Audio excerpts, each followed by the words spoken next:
What's up everybody, and welcome back to another Streetpilots install video. Today we're going to be installing the wraparound sequential fork blinkers, and this is probably the easiest install you're going to do. First, look at your bike. Mine originally started out as a 60, so I do not have a headlight nacelle. If you have a Memphis Shades fairing or a Rogue fairing, bobber nacelle, or whatever else you have to do, that is going to be on you for removing that, as they are different from what I have. And these bobber 60s originally come with just a headlight, so we are the easiest. So I will go based off that. However, the install process from the headlight in is going to be the same. It's just removing your headlight cover of the nacelle or whatever may be different based on the setup that you have. First, begin by removing your headlight screw if you have a bobber 60. For this, you just need a Phillips and your screw will come right out.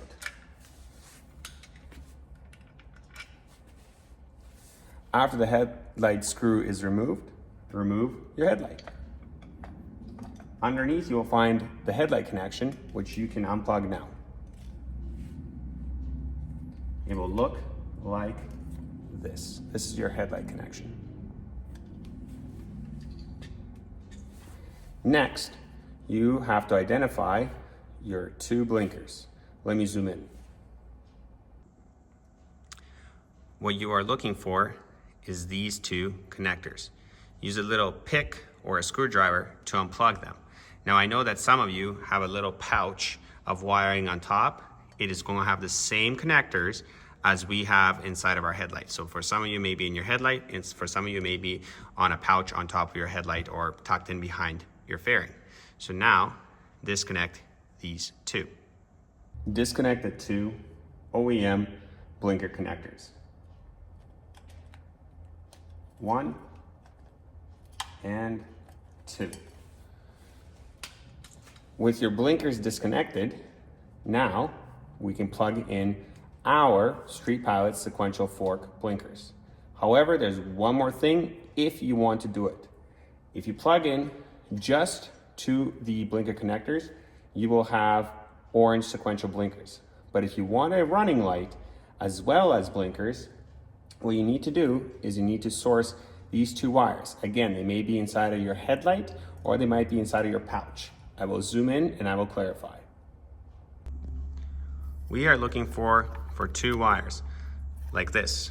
They may be capped off or they may be just hanging free like they do in my headlight. They may be in your pouch. The brown one is positive, the black one is negative. Now, we want to tap into the negative as everything on the Scout is ground switched, and this will give us a running light. However, if you accidentally tap into the positive, don't worry, you will not blow a fuse and you will not damage the lights. What is going to happen is that your running lights will not work. So just pay attention that if you tapped into the brown one, you're wrong. You want to tap in to the black one. And by that, I mean plug in directly to it with our plug and play lights. So here are the blinkers.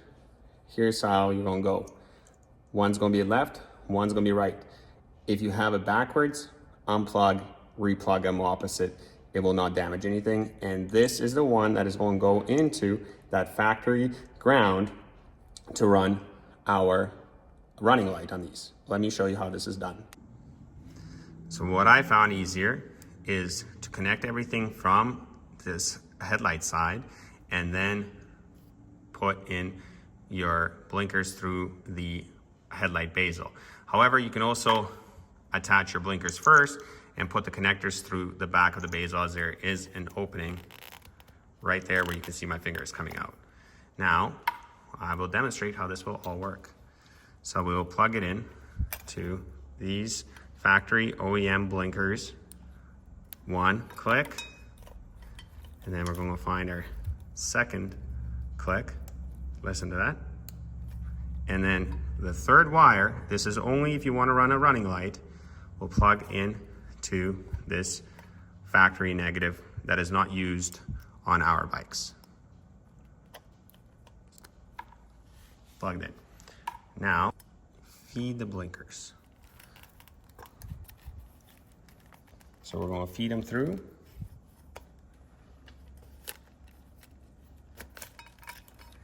Yes, the 60 has a mess of wires, so just be attentive that you do have the room and you can tuck everything else nicely. So one is out here.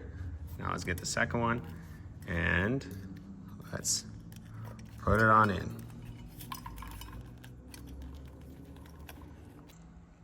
When you feed in your fork blinkers, I like to wrap them around so that the wire is underneath the tie wrap. So now what's going to happen is that when I press my blinker, it is going to be going in the direction that I want to go. In addition, the 3M tape and the tie wrap will hold it onto your fork. However, this way, I find it the best way to have your tie wrap feeding towards the inside and hiding it in here. In addition, if you mess it up and you put the tie wrap on, you can use a little pick or a screwdriver to click it and release the tie wrap. In addition, if you want to be different and you want your blinkers to run the opposite way, just flip the way you have it oriented. Let me demonstrate. Using a small screwdriver or tweezers, release the tie wrap block and loosen up the tie wrap. And if you want to be different, you can flip the blinker over, but now notice that it will run the opposite way. Now, I don't know, maybe some of you prefer it this way. I personally prefer it running away in the direction of the turn, but some of you might want to have it run it inwards. Totally up to you. So with that done, everything plugged in, all we need to do now is clean your fork surface, remove the 3M tape cover, tape it on to the position you want, and tie wrap it down. Now, honestly, if you wanted to run it up higher, lower, or maybe in some cases, even down at your lower fork, you can do so. Let me show you the finished result. And here's the finished result.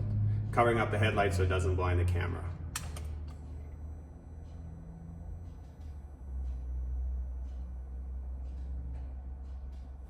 Running lights, left blinker,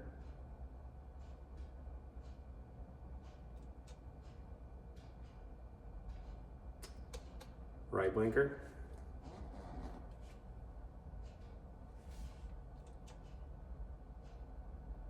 and then hazards.